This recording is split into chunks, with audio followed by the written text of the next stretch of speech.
તાપી જિલ્લાના ઉચ્છલ અને નિઝર તાલુકાના ગ્રામ્ય વિસ્તારમાં વિકલ્પ સંસ્થા દ્વારા પર્યાવરણ સંરક્ષણ અને ખેડૂતોની આવકમાં વધારો થાય તે હેતુથી 37,000થી વધુ રોપાઓનું નિઃશુલ્ક વિતરણ કરવામાં આવ્યું છે।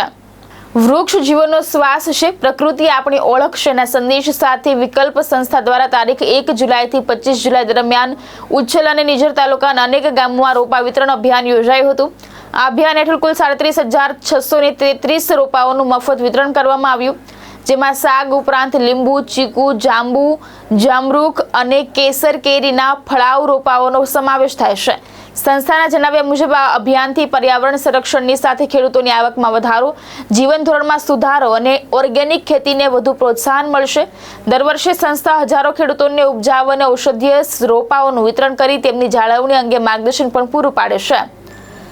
હંસરાજ પાડવી, દ્રષ્ટિકોણ ન્યૂઝ, તાપી।